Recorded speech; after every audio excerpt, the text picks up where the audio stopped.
Welcome back to Morning at NTV, and this is the Take Note segment. And today we'll be talking about social protection for the elderly. Yesterday we had the budget reading of the financial year 2018-2019, and this is an issue that we did not see, come to the fore very clearly. And in studio to talk more about that, we have Patrick Katabazi, who is a budget policy analyst. Welcome to the show.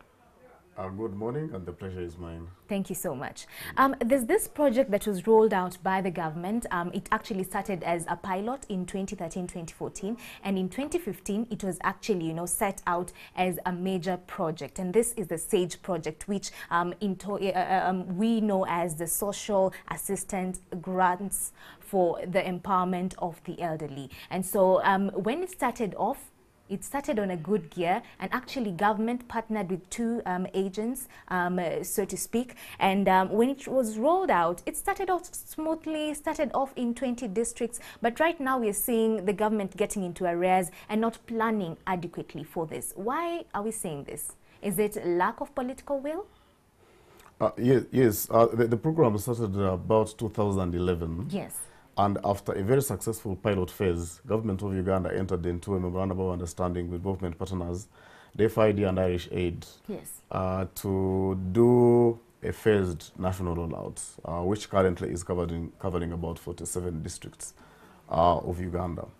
But like you have said, we have seen consistently government failing to meet the counterpart obligations of providing money.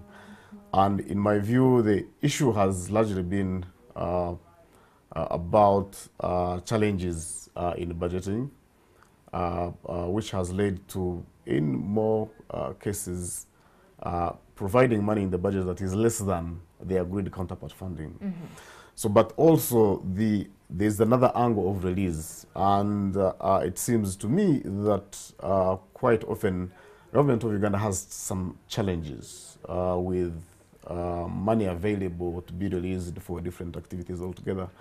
And SAGE program, the Social Assistance Grant for Empowerment, and this particular case, the Senior Citizens Grant, correct, which some people call Esente Z'Abakadde, in another language, Esente Z'Abakikulu n'Abagurusi, or Pesa ya Wazee. So it has been one of those programs that have been affected. And currently, the situation at hand, that the accumulated arrears have did prompt government to raise a supplementary request to Parliament, which Parliament passed on 3rd of May. But up to date, that money has not been released, and we are less than 2 weeks to the conclusion of this financial year, which casts doubt on whether it will be possible. And you might have seen the Speaker of Parliament yesterday prompting or raising a comment after the minister's speech in respect to lack of clarity, correct, within the budget speech. And to me, I think that is evidence of the growing concern about the plight of the elderly. Are we seeing an issue of getting into a program too soon before laying down, measures to ensure that this program is actually sustainable, both financially and implementation-wise? So implementation is spot on. There's a well and elaborate implementation strategy. The system, the social protection system, have been tested through the pilot phase. We have had international evaluation, local evaluation. All of them point to robust systems that we have in place. So for me, the missing link really has been about providing adequate resources. But also, again, I want to commend government for the job well done so far, because we started from the counterpart funding of 2 billion. Yes. It has been rising to the current for this financial year 2017-18 of 17.5 billion. Yes. And the budget that has been passed by Parliament indicates that for the next financial 2018-19, 32.88 billion will be provided for SAGE.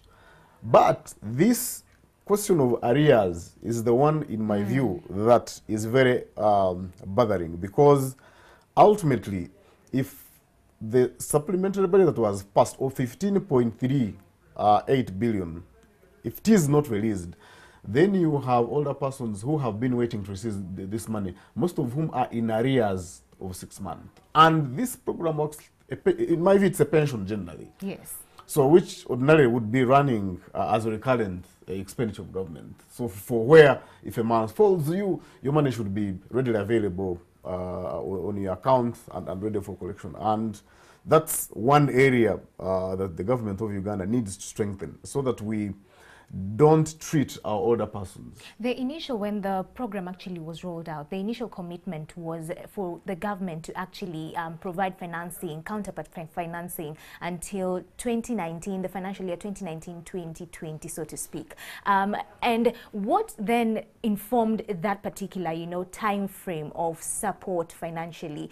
Because I'm thinking if these are a group of elderly people who are used to getting X amount of money ever so often, what's the plan moving forward if the only commitment that was put to paper was until 2019-2020 financial year?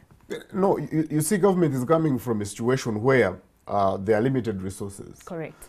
But very optimistic about the future.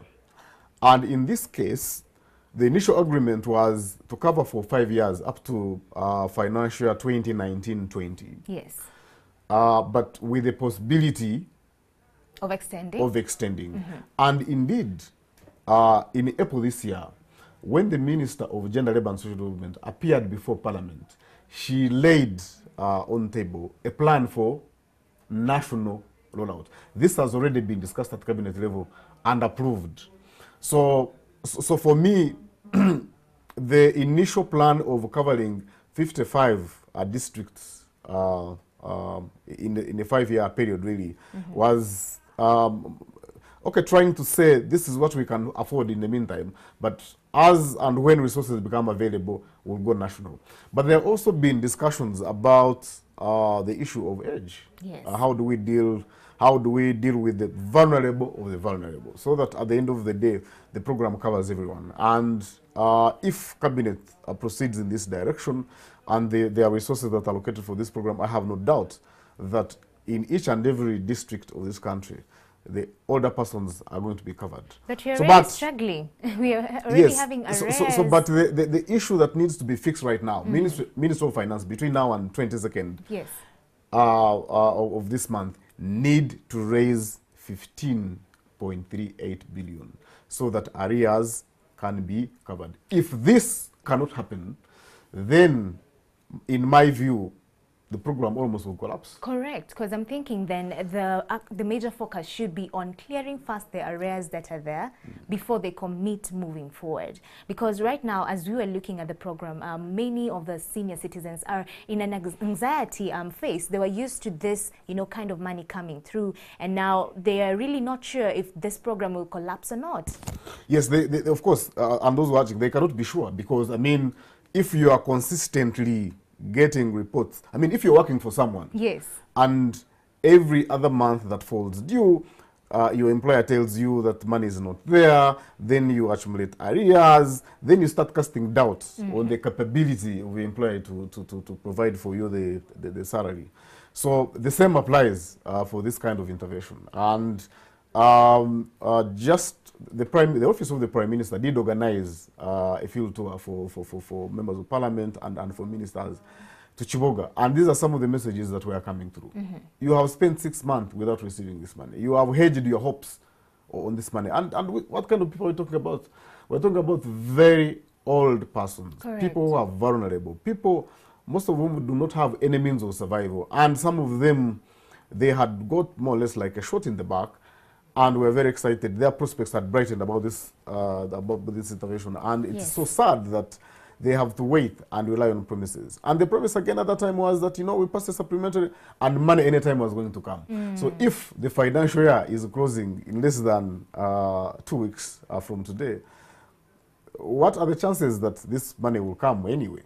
It's 50-50. That is 50-50. But I'm optimistic because the Speaker of Parliament has talked about this, and I'm hoping that she will go a step further and engage the Minister of Finance, so that the resources, the money that is being collected at the URA, once it becomes available for use at the Minister of Finance, then they can be able to allocate it to this program and then save the situation. Otherwise, in my view, that will be, well, I won't call it a scandal, but that would be extremely disappointing. The Ministry of Finance is already struggling, and for this particular program, what would you maybe propose they, employ as a means to ensure that this particular program is self-sufficiency, such that they don't have to keep on pumping in money, but these old people maybe are brought together, in a saving,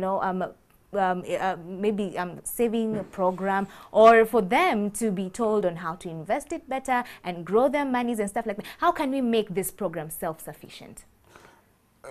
No, I mean, we cannot take that direction, because you see, we must understand this program within the perspective of pension. So how is pension for civil servants sustainable? Even with pension, it's always self-sustainable. You're always told, like, okay, fine, after you retire, there are options. You don't have to, withdraw your money in a lump sum. You can invest it back in a long term, such that it gives you benefits slowly by the years. So now this is the perspective. So the perspective here is that you have people who have worked for this country for all these years. Yes. They are old and they are socially and economically excluded, for which then they need consistent support in order to be able to meet the day-to-day needs until they actually leave this stage, or probably maybe go to meet their creator. So that's the concept of social protection interventions. But is it sustainable? Now, it is sustainable because somebody would have worked for it. Somebody would have worked for it. And it becomes a right. And I mean, we're not talking about really from abstract, really. This is a human right that stems from the Universal Declaration of Human Rights.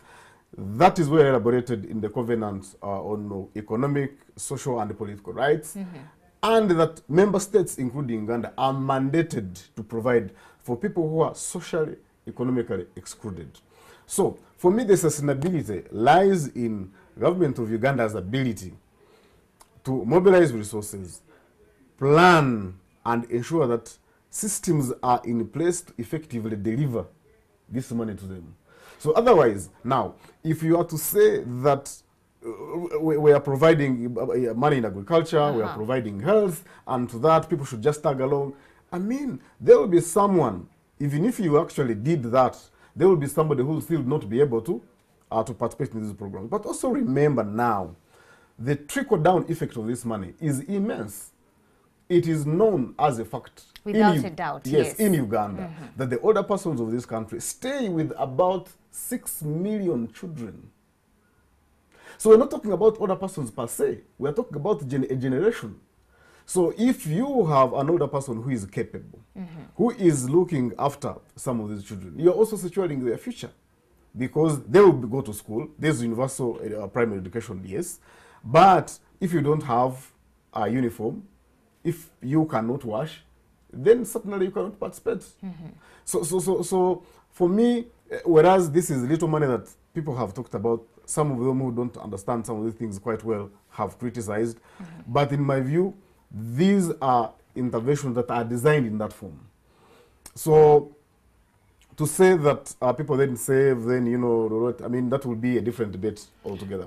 Okay, but still we are struggling, sir. And you, as the budget policy analyst, these are matters that come to the fore. Just yesterday, many sectors were complaining already. Even when the framework came out, they were complaining the money that has been allocated to us is still not enough. Yes. And and that's why actually the government and the URA right now is imposing new taxes just to be able to expand its tax collection base, to finance some of these sectors. So as many programs like this are actually self-sustainable. I'll tell you, like, for example, youth livelihoods programs. These are programs that are actually rolled out, and they are niched in a way that they, in the long run, they are self-sustainable. Can't we then achieve the same? I know, fine, these are old people, but I'm sure there can be a way out, because you're still a developing country. We are still struggling. Health is a big issue. How then can we be able to sustain for all, like you're saying, maybe the plan is to roll it out in the entire of Uganda, in the whole of Uganda. Can we ever achieve that? Already we're not even 5 years into, you know, the rollout of the target of this particular program. But you're saying the government's struggling. The arrears right now are to a tune of over 15.3 billion shillings. Yes, so I really understand, and I think we'll definitely keep engaging on this subject matter. Yes. So, but like I said, this is a pension program. So it's not a venture fund. We're not giving them money to save, and you know. So this is. But can we give them options to save? So now, what we need to look at, what we need to discuss What's as Ugandans, solution? Yes, is a sustainability plan. Correct. So the sustainability plan, in my view, lies in reform of the pension sector. So now, the money today looks so high because previously and up to date, we do not have very strategic pension systems that guard against old age vulnerability. So now, I mean, I do not know how many people in Uganda, other than civil servants, who have expectations of pension once they retire. Correct. Maybe NTV has, but majority of the people, particularly in the private sector, don't have. The only known program that we have, probably outside the public service, is NSSF. Yes. But in my view, NSSF works to date as a provident fund, where if you attain that age of retirement, you get your lump sum and you go. So, but I mean, you can even get 500 million, so to say, but you need how many months to spend that money? You will spend 3 months, yes, you spend the money and it's over. You build a house or invest and it will be over and done. Still, you will not have survived the vulnerability that comes as years go by, because remember, at that age, you're not very productive, you're not working, and the social structure that that has been currently supporting people is no longer existing. You are there on your own, excluded both ways, and you'll face a problem. So for me, if we have pension reform in this country that targets both formal and informal sector, then the future will have people who will, in their old age, will be having a pension. And that will narrow down the number of people who will be entitled to benefiting from some of these public schemes. Correct. So for me, that's where the sustainability plan is. So because if we have these programs that are well implemented, that captures both informal and formal sector, then you don't need a lot of money, because there will be extremely very few people who will not be captured under the system. So the solution is so for me, the solution is systematic, really. It's not simply saying, let's cut down the money, or let's have these people invest. How can a 90-year-old, what can a 90-year-old invest in?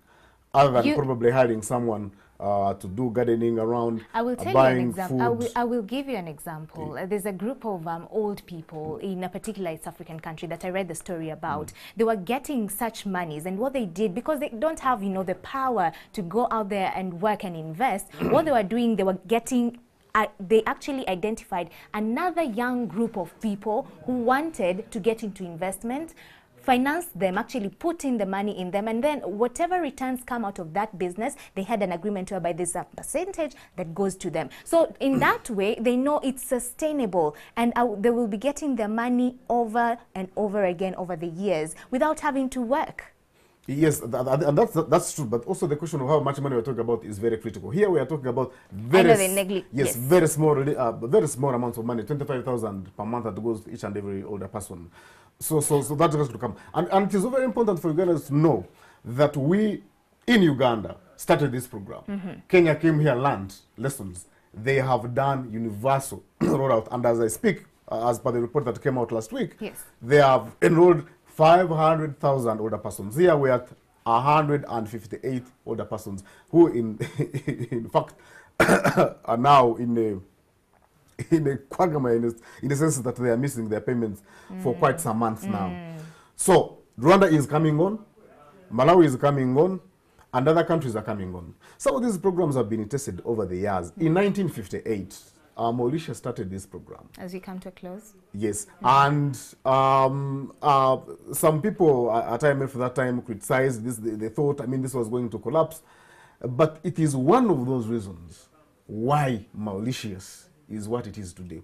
And it will be one of those reasons that Kenya will be a middle